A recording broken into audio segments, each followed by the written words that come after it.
위태로워진 이 비트코인이 과연 어디까지 빠질까요? 자, 일단 여러분들께서 이 비트코인이 빠지기 위한 그런 조건들은 많이 있다라는 걸 알고 계실 겁니다. 오르기 위한 그런 조건들도 다들 잘 아실 것 같은데, 자, 현재 이 64.7K를 계속해서 못 넘는 순간에는 추가적인 낙폭을 우리가 좀 염두를 할 필요가 있습니다. 자, 그 이유는 아무래도 나스닥의 흐름이 그렇게 썩 좋은 상황은 아닙니다. 지금 3만 포인트를 계속해서 이탈시키더니 지금 29,500포인트 이선까지 내려왔죠. 자, 그렇기 때문에 비트코인도 나스닥의 흐름을 따라서 내려갈 가능성이 높은 상황이고, 현재 상황에서 반등을 보여주려면 결국에 나스닥이 다시 또 올라와 줘야 됩니다. 자, 그래서 제가 이번에 예상하는 그 폭의, 이 하락폭의 끝은 네, 안녕하세요. 10년차 코인 트레이더 이무혁입니다. 일단 본격적으로 시작하기 전에 좋아요 한 번씩만 눌러주시면서 시작해 보도록 하겠고요. 뭐 이따가 다 보시고 나서 도움이 안 되셨다면 그때 취소하셔도 좋으니까 한 번씩 눌러주시면서 시작해 보도록 하겠습니다. 자, 일단 제가 그저께 올려드렸던 이 관점을 보시게 되면 저는 일단 64.7K를 돌파를 보여주면 이런 식으로 흘러갈 때 이런 자리에서 타점을 잡아가지고 되돌림 반등을 노려볼 수 있다라고 말씀을 드렸죠. 저도 정확하게 이때 되돌림 반등으로만 끝날 수가 있기 때문에 방망이 길게 잡지 마시고 짧게 잡으셔야 된다라고 계속해서 말씀을 드렸습니다. 자, 그러면서 장기적인 관점을 올려드렸을 때에도 이 추세를 보면서 이 상단선을 돌파를 보여준 다음에 이런 식으로 흘러가면 되돌림 반등뿐만 아니라 추가적인 반등이 나올 수도 있다라고 말씀을 드렸죠. 자, 그래서 현재 비트코인의 흐름을 보시게 되면 지금 계속해서 약세 흐름을 보여주고 있습니다. 게다가 제가 지난 영상에서도 말씀을 드렸던 이 하락 추세선의 이 중간 레벨을 밑으로 빠졌다가 다시 올라오려는 시도를 보여주곤 있지만 계속해서 약한 모습을 보여주고 있어요. 자, 일단 제가 영상에서 말씀을 드릴 때 64.7K를 돌파를 보여주고 나서 특정 흐름을 보여줄 때 한번 수익 내보자 해서 이때는 어저께 저녁에 이렇게 타점을 잡아서 한번 말씀을 드렸었는데요. 자, 오늘은 이 1시 13분 딱 보이실 겁니다. 투데이가 딱 보이실 것 같은데 단기적으로 숏 관점 한번 잡아보자 라고 말씀을 드리면서 저도 포지션을 진입해 놨었고 한 구독자분께서 이렇게 수익 내셨다고 이렇게 보내주시더라고요. 자, 오늘도 이런 내용들 말씀을 드릴 거니까 영상 끝까지 잘 집중해서 시청해 주시기 바라겠습니다. 자, 일단은요, 오늘 시장이 변동성이 조금 작은 상황이긴 하지만 우리나라 주식시장은 변동성이 커졌습니다. 자, 뭐 코인 얘기하다가 주식시장을 왜 얘기하냐 이러실 수는 있는데 제가 왜 이거를 말씀을 드리는지 그거를 한번 말씀드려 볼게요. 자, 코스피가 하루 만에 10% 추락을 하게 되고 삼성전자와 SK하이닉스가 12% 넘게 급락한 다음에 좀 상황이 안 좋아졌었죠. 근데 이 상황이 왜 비트코인에도 추가적인 부담이 될 수 있는지 그거를 이야기해 보도록 하겠습니다. 사실 오늘 이 주식시장이 무너진 가장 큰 이유는 한국 증시만의 문제는 아니죠. 최근 미국 증시에서는 금리 인상에 대한 우려가 계속해서 살아나고 있습니다. 제가 지난 영상에서도 말씀을 드렸었는데요. 뱅크 오브 아메리카는 연준이 올해 9월 또는 10월, 12월에 각각 0.25% 조금씩 추가 금리 인상을 단행할 수 있다는 전망을 내놨죠. 시장은 지금까지 연준의 금리 인하를 기대했었는데 갑자기 추가 인상 가능성이 제기가 되면서 투자 심리가 위축된 거죠. 문제는 이런 상황에서 가장 먼저 타격을 받는 자산이 성장주와 기술주라는 점입니다. 실제로 나스닥도 아까 말씀을 드리긴 했지만 결국에 약세 흐름을 계속해서 보여주고 있고 국내에서는 삼성전자와 SK하이닉스와 같은 이런 반도체 대형주를 중심으로 해가지고 차익 실현 물량, 반도체를 중심으로 한 이 차익 실현 물량이 나왔다라는 거죠. 그동안 AI 열풍으로 인해 가지고 너무 빠르게 올라왔던 종목들에서 수익 실현이 발생된 겁니다. 그런데 여기서 끝은 아니죠. 자, 오늘 오전에 나왔던 내용이기도 한데요. 이 내용이 오히려 더 중요할 것 같습니다. 자, 트럼프 대통령이 양자 커뮤니팅 산업 육성을 위해서 행정명령에 서명했다라고 하죠. 자, 내용을 보면 상당히 공격적입니다. 2028년까지 연방기관에서 실제 연구용 양자 컴퓨터를 배치하고 5년 안에 GPS를 대체할 수 있는 양자 센서를 군사 분야에 활용하도록 지시했어요. 또 2031년까지는 양자 컴퓨터가 기존 암호 체계를 무력화할 가능성에 대비해서 정부와 민간 인프라 전반에 보안 체계를 전환했다라고 명령했습니다. 쉽게 말하면 미국 정부가 지금 AI에 이어서 양자 컴퓨팅을 차세대 국가 전략 산업으로 밀어주겠다고 선언한 것이죠. 여기서 비트코인 투자자들이 주목해야 될 부분은 있습니다.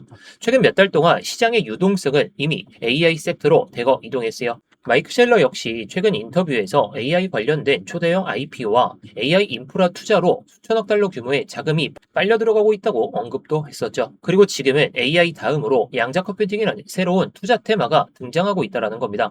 시장의 자금은 항상 새로운 이 성장 스토리를 찾아서 이동하죠. 자, 물론 양자 컴퓨팅 관련해서는 예전부터 이야기가 많이 나왔지만 이렇게 행정 명령을 했다라는 것은 이제 국가 산업으로 딱 가게 되면서 돈들이 또 몰릴 수가 있다라는 거.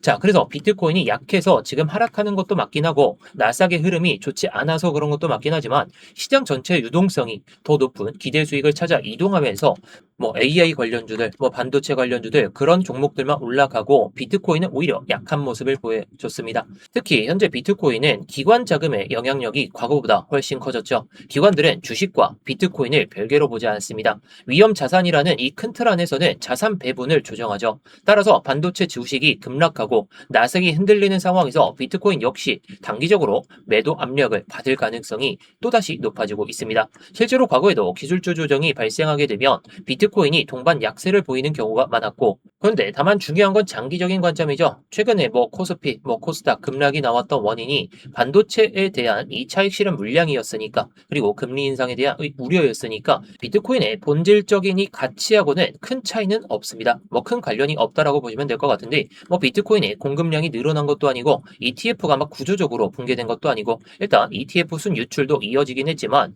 지금 시장은 유동성의 재배치 과정이다라고 보시면 되겠습니다. 일단 반도체로 들어갔던 돈들이 정말 코인 시장으로 들어오는지 이게 상당히 중요할 것 같다. 이렇게 말씀을 드릴 수가 있겠죠. 자, 그래서 지금 나스닥도 그렇고 코스피도 그렇고 코스닥도 그렇고 비트코인도 그렇고 전체적으로 위험 자산에 대한 이 위축 심리가 한 번 더 이어진다면 오히려 비트코인만 또 추가적으로 빠질 가능성이 높겠죠. 자, 지금 제가 계속해서 강조를 드리는 것 중에 하나가 이 64.7K를 위로 올랐다는 이런 양봉이 나왔어야 됐는데 실패했습니다. 실패하고 지금 이 저점을 이탈하는 음봉 마감이 딱 발생하게 되는 순간에는 캔들의 모습이 너무나도 안 좋아지기 때문에 추가적인 낙폭이 나올 가능성이 높다라는 거죠. 자, 제가 이전에도 말씀을 드리긴 했지만 결국에 이 추세선을 마주치러 간다면 그리고 지금 나스닥의 흐름도 추가적인 낙폭이 한 번 더 나와준다면 오히려 우리는 내려가는 파동에 맞춰가지고는 선물로 하방숏 이렇게 해가지고 수익을 내면 된다는 거고요. 자, 대신에 이 정도까지 내려온다면 정말 매수의 기회가 될 수가 있어요.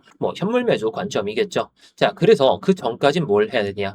64.7K를 돌파를 하기 전이나 아니면 이 가격을 찍기 전까지는 현물을 매수하시면 안 된다는 거. 물론 64.7K를 돌파를 보여주기 전에 이런 상황에서는 정말 큰 사이클로 봤을 때는 분할 매수하기는 좋아 보입니다. 하지만 언제 오를지 모르고 지금 유동성이 고갈된 그런 상황에서 굳이 현물을 곧바로 매수하기보단 이 자리를 기다리자는 거죠. 자, 이 자리에 대해서 제가 이따가 말씀을 드리겠지만요. 이 과정에서도 우리가 내려가는 것에 맞춰서 우리가 수익을 쌓을 수가 있기 때문에 제가 이런 관점들을 영상에서도 다 말씀을 드리지만 제가 스터디방에서 세부적인 타점을 잡아가지고 여러분들께 말씀을 드리고 있죠. 자, 그래서 조금 전에도 말씀을 드리긴 했지만 제가 오늘 오후 1시 13분쯤에 이렇게 말씀을 드렸습니다. 자, 1시 13분이면 이때입니다. 이때쯤에 딱 제가 예상하던 64.7K를 돌파하기 전에 한번 롱으로 발라 먹었었고 그 다음에 내려오면서 이 추세선을 기점으로 해가지고 우리 구독자분들께 이렇게 말씀을 드리는 겁니다. 자, 어제 넘어섰던 하락 추세선 되돌파 나왔지만 제 이탈 시나리오로 본다. 이렇게 말씀을 드리면서 제가 쇼트 한번 잡아보자 말씀을 드렸죠. 물론 제가 예상하는 것보다 더 크게 빠져가지고 좀 아쉽긴 하지만 결국 수익이라는 결과치로 우리 구독자분께서 수익 내셨다고 보내주신 겁니다. 자, 지금 시장에서 올라가든 내려가든 지금 상황에서는 어떻게 해야 된다고요? 일단 수익을 챙겨 놓는 게 중요합니다. 우리는 최고점, 최저점 절대 예상 못해요. 이게 최저점이 될지 누가 알았겠습니까? 여기가 최고점이 될지 누가 알았겠습니까? 하지만 중간에 이렇게 먹을 수 있는 그런 구간들, 이런 구간들에서는 롱이든 숏이든 일단 발라먹고 현물을 모아갈 그 관점이라면 그때 모아가면 된다는 겁니다. 제가 그래서 이렇게 수익을 좀 챙길 수 있는 그런 타점들을 영상에서도 다 말씀을 드리지만 요즘에는 이런 변동성이 단 1분만 해도 나올 수가 있기 때문에 타점을 명확하게 그리고 실시간으로 잘 대응하기 위해서 이렇게 말씀을 드리고 있다는 거. 자, 그래서 영상 설명란이나 고정 댓글에 있는 링크 클릭하시면 스터디방 입장이 가능하시니까 클릭하셔서 입장하시면 좋겠죠. 자, 그래서 현재 시점에서 제가 계속해서 강조를 드리지만 지금 상황에서는 이 64.7K가 중요한 이유가 그냥 있는 게 아닙니다. 자, 지난 1월 달의 고점과 이 2월 달의 저점에다가 이렇게 피보나치 값을 그어보면 지금 이 상황에서 이번에 반등으로 딱 이어졌을 때 이 236 구간을 기점으로 해가지고 위아래로 변동성을 보여주다가 382 구간을 찍고 나서 그 다음에 내려온 다음에 이런 식으로 절반 되돌림까지 올라왔단 말이죠. 자, 그런데 지금의 모습으로 이렇게 제가 이렇게 딱 표시를 해보겠습니다.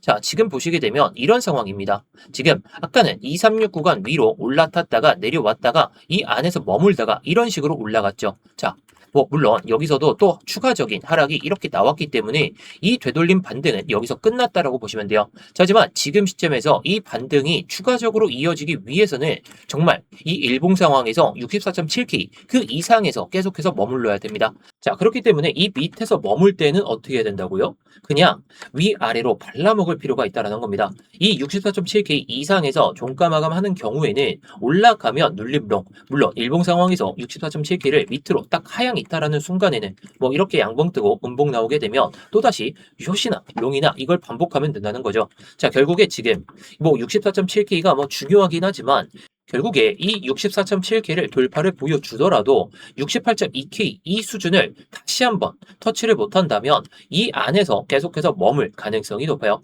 자, 항상 우리는 비트코인에 항상 기회가 되는 그런 시장을 많이 마주쳤습니다. 근데 그때는 항상 기나긴 횡보를 보여줬죠. 물론 지금 상황에서 이 안에서만 이 382 구간과 이 59K 이 안에서만 머물 거다. 저도 그렇게 보진 않습니다. 하지만 지금은 이 저점이라는 이 구간을 이탈하게 되는 순간에는 사람들의 심리가 일단 반발 매수세는 붙기는 하더라도 이제 특정 지지 라인이 거의 없는 상태입니다. 일봉 상황에서는 특정 지지 라인이 거의 없는 상태이기 때문에 어디까지 빠질지 몰라요. 그래서 제가 지난번에도 말씀을 드리긴 했지만 이 추세를 잘 기억해야 됩니다. 자, 작년 10월의 고점, 비트코인의 역사적인 고점이죠. 그리고 이 1월 달의 고점에다가 이렇게 그었을 때 이게 정말 장기적인 하락 추세선입니다.